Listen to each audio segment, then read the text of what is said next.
welcome in everybody. I'm Glenn Davis, alongside me, Devin Kerr, as we get you set up for this one here tonight. We are excited about this one. We hope you are too. It's going to be a fun matchup for sure. And for me, it goes back to the storied tradition for the University of Virginia, royalty when it comes to this beautiful sport.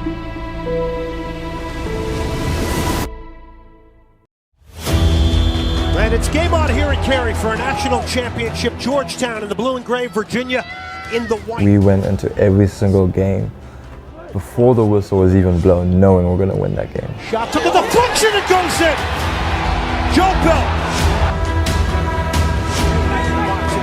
Oh, it's a chance for Rafa. Georgetown has tied it up. They're right back in it. I didn't feel like we could lose a game. We were ranked number 1, I believe, going into the tournament, and we're confident that we would be number 1 by the end of the tournament as well. The attack.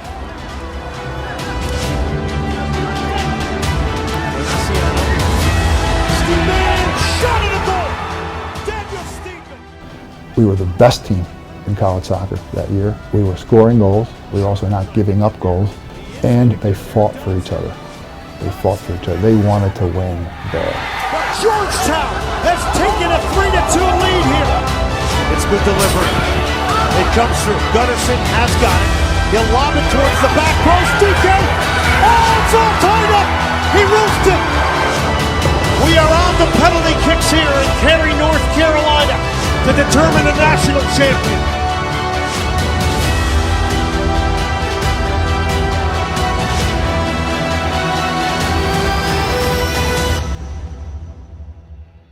To go through over 90 minutes, go through overtime, and also go through penalties, but not come away with the win, it was shocking, yeah. The loss in the final game of 2019 still lingers today, 3 years later. That 2019 team was seen as special, even by UVA standards. Over the past 30 years, the University of Virginia has built an elite men's soccer program, winning 7 national championships since 1990, the most national titles of any program. In fact, the Virginia Cavaliers rank 3rd in championships over the 63 years of the collegiate sport. So, a loss like that has proved especially tough in a culture that carries an expectation to win every game. You know, I came here because they were winners. I wanted to be a winner. I knew all the players. I knew which guy's number I wanted to be when I came in. That, and then you have the whole academic side, the reputation of the university speaks for itself. So if you can have both of those, why not? People at my club, SOCA, and like the local high schools, everyone dreams of being able to play. All the soccer players dream of being able to play on such a high-level team. The school is for itself is well-renowned. Without athletics, like scratch athletics, just the school itself and education here is well-renowned. And then you add on top of that ACC level soccer, it's a no-brainer to me. 5 players from that 2019 team have returned to complete the job, to not be denied twice. On different journeys, but with a singular goal, they are determined to, in their own words, win at all costs.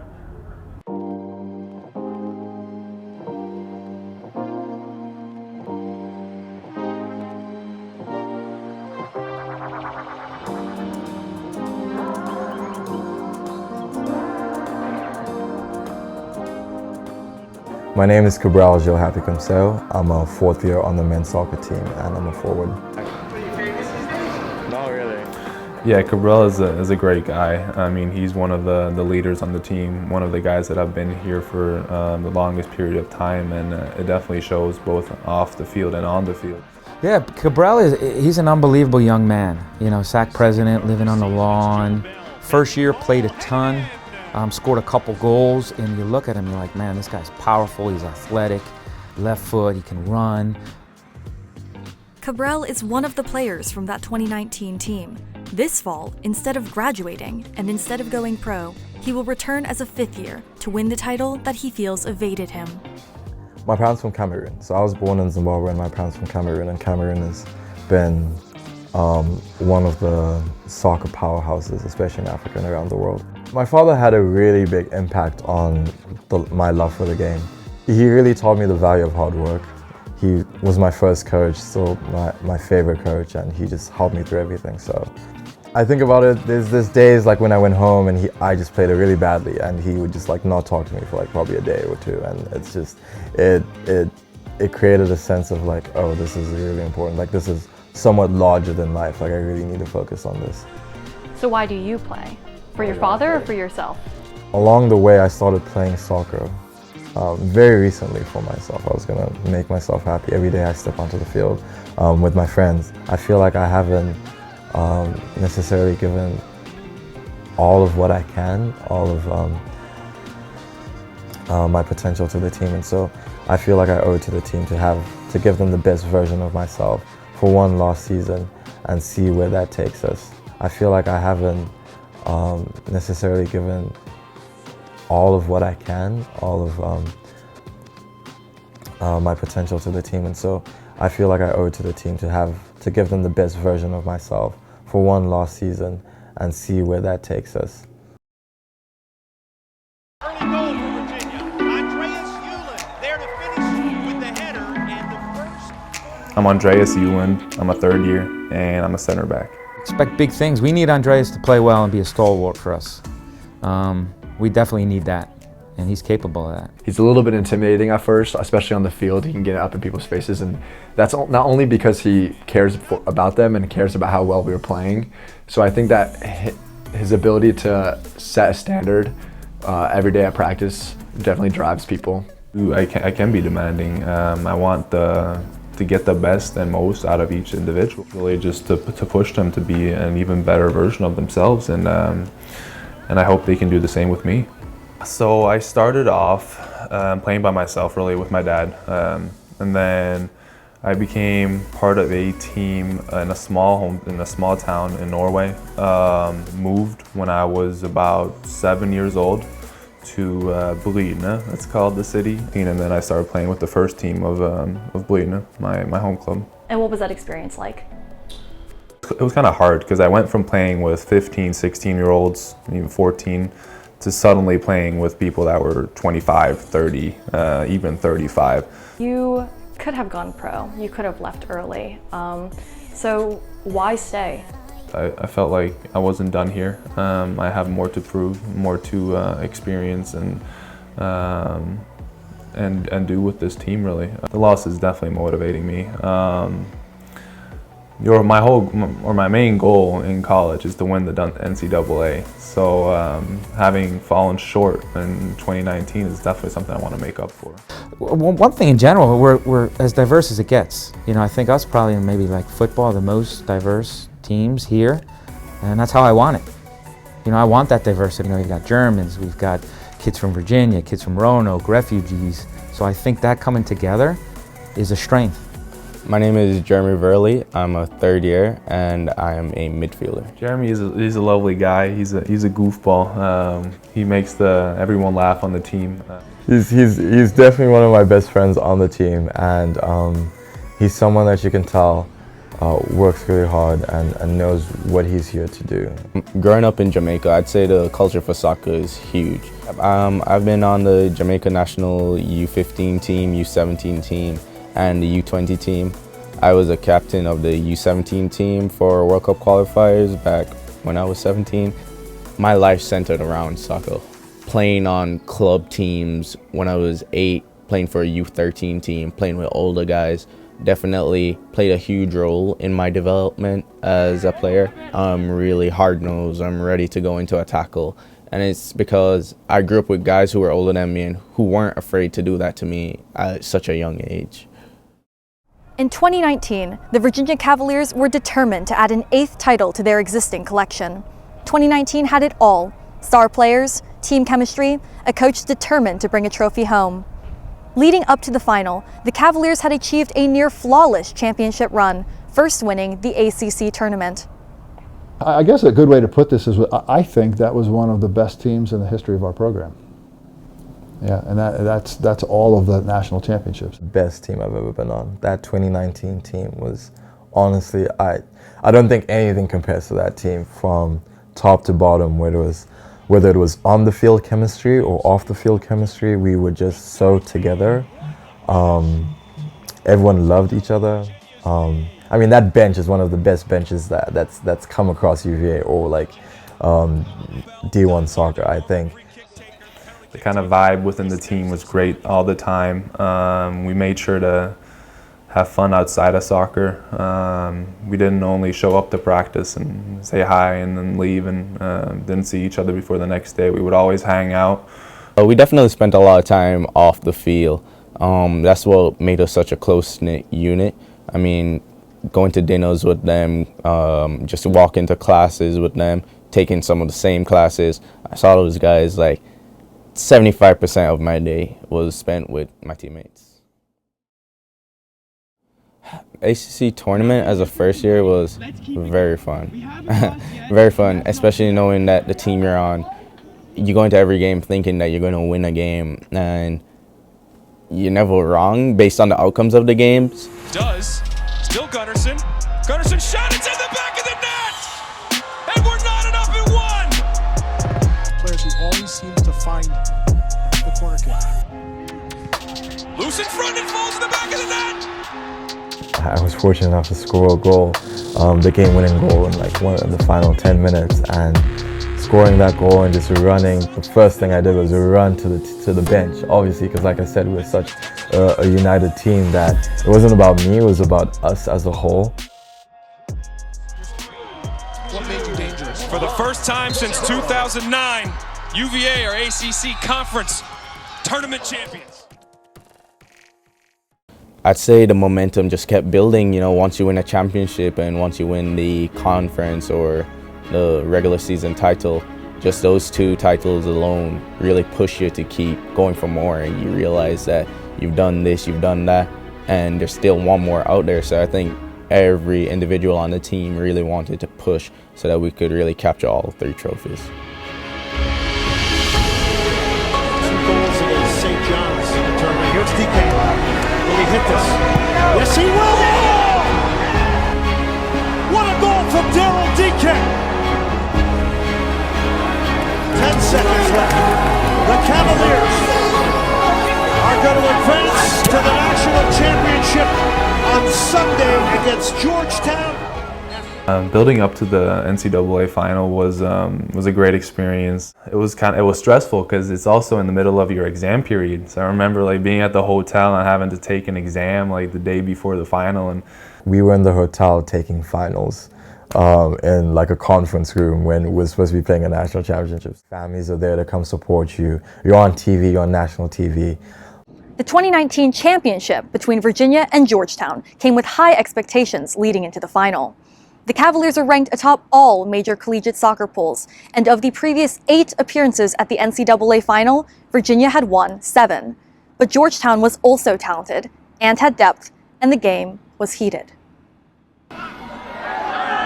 Lowered his shoulder, knocked the defender down. It's driving it forward here, Wilson. The emotions going into the game were definitely ones fueled by confidence. From the moment we turned on the music in the locker room, guys were vibing. Everyone was up for it, stepping out onto the field to warm up. Everyone was in good mood, high spirits. The first whistle went, and you could just sense it from the energy on the bench, the energy on the field, that we were ready for the game. In that game itself, it was very back and forth. We scored, they scored, we scored, they scored, and it's just like there was never a moment where heads were down. We would make another mistake, we would tie it. We made another mistake, we would tie it, and I felt like we were right there to win the game. Crazy intense, especially within the last couple seconds when Daryl DK scored the goal to put it into overtime. It was just everybody, even the opposition fans, were on their feet, you know, just in awe of what was going on. After the 2009 national championship, I kind of made a pact with myself. We had won the 9 national championship and the 2014 national championship in penalties. And in either one of those games, we didn't score a goal. The game was 0-0 and we won in penalties. The next national championship that I was going to win was going to be scoring goals. Scoring goals. And we did. We scored 3 goals. And usually that's enough to win any national championship in men's soccer. Not this time. Not this time. Even down to the penalty kicks. the penalty kicks in that game, I've never been a part of a penalty shootout where that many penalty kicks were made. Save or a miss, Georgetown are national champions. They got 7. Save, it's over! After a game locked even 3-3, Virginia just fell short of the national championship title, losing the final by a single penalty kick. It's definitely devastating to lose on the last possible kick of the game. My best friend at the time was the guy that missed the penalty, Axel. I remember just running over to him and like picking him up, and he was devastated. I mean, at that point, I didn't really think that, okay, we had just lost the NCAA final. It was more just like, make sure my friend is okay.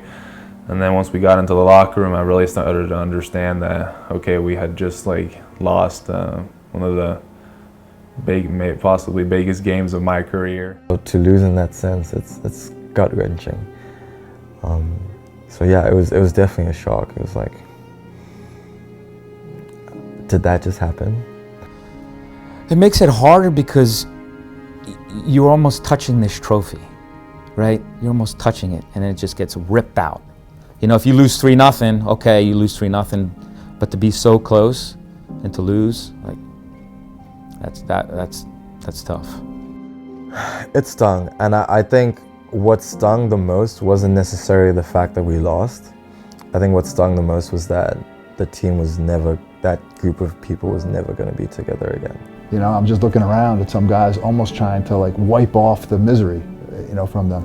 And I could understand that. I didn't want to talk to anybody. Nobody wanted to talk to anybody. Felt like you just wanted to be hitched to the back of the bus and just, you know, just drug home. You know, it was like that bad. Do you think that you could have done more during that game?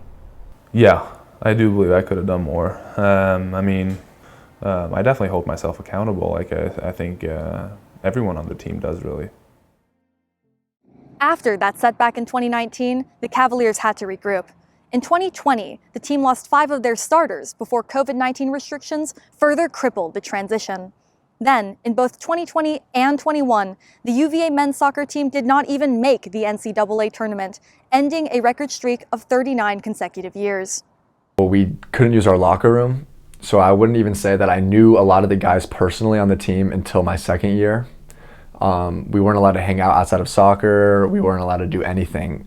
The part that made it tough for us was that after the 2019 season, we lost really big, important parts of our team to professional soccer.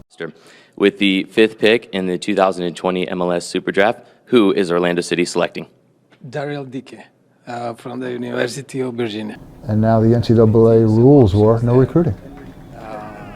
No recruiting. So I just lost 4 of arguably the best players, you know, I've coached in my time here, and I could argue in the history of the program. So the timing of losing players could not have been worse. Could not have been worse for us in terms of trying to be able to replace that group. George, our head coach, does a really good job of not comparing us to that team.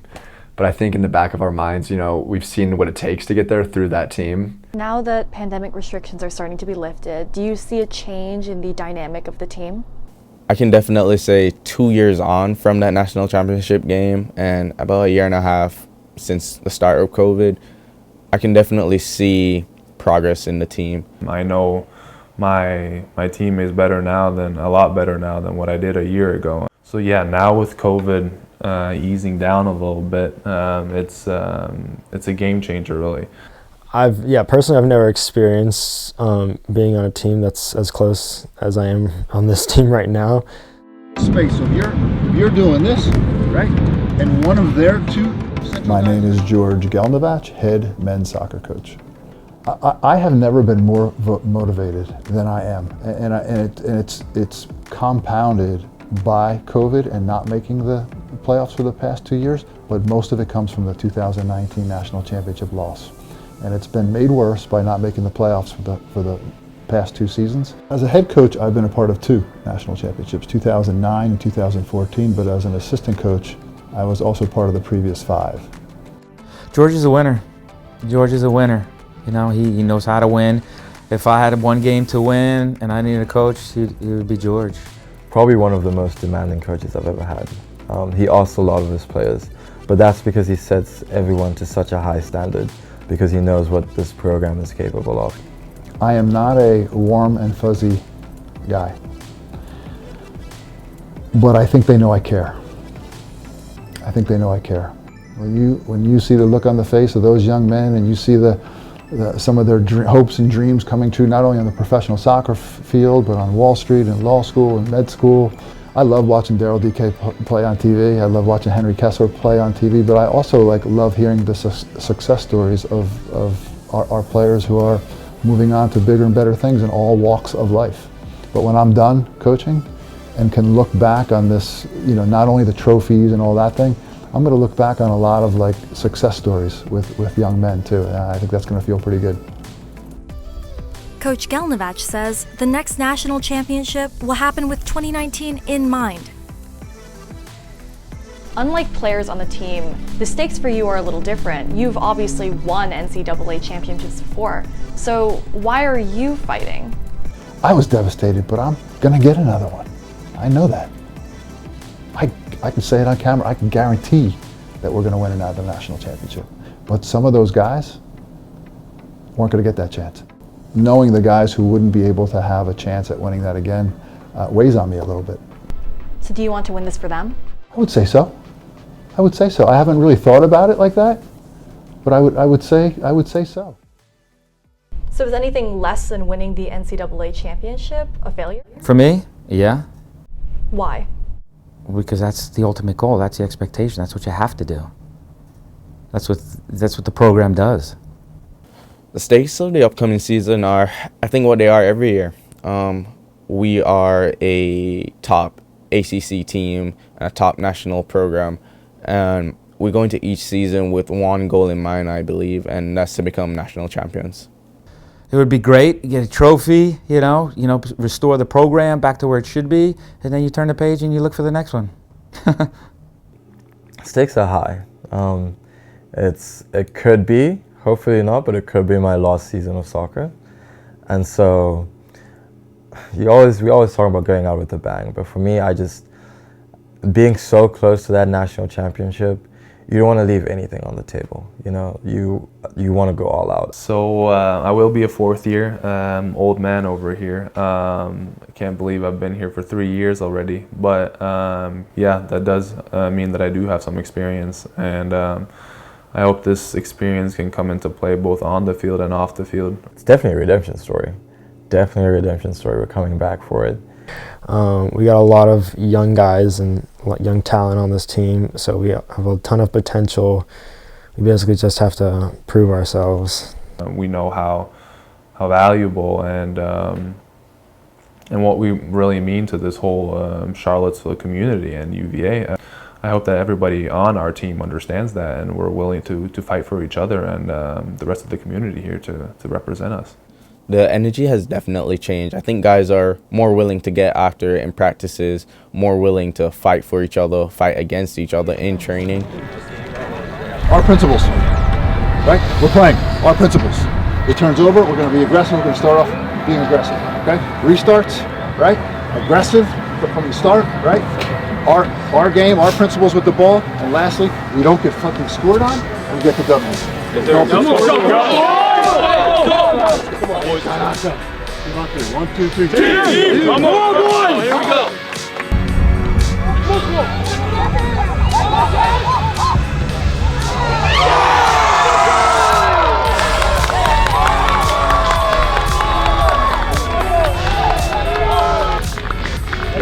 That should be the norm, right? That should be the standard, that we come away winning like this. Yes, that sir. we believe as the game goes on 0-0 that we're gonna win. Yes, sir. Right? And then afterwards, this is what it feels like. Yes, Yes, sir. sir. This is what it feels like. The foundation. But I think it all leads to a program that's ready to go again. I think we've been in the dark for the last 2 years, and I think it's time to come out to the light. Do you think you can recapture that lightning from 2019? I know I can win a national championship, but that's lightning in a bottle. Because that's hard to do. National championship really, really, really, really hard to do. And I'm quite confident. You know, I am not an arrogant or cocky person, but I am extremely confident in telling you we will win another national championship.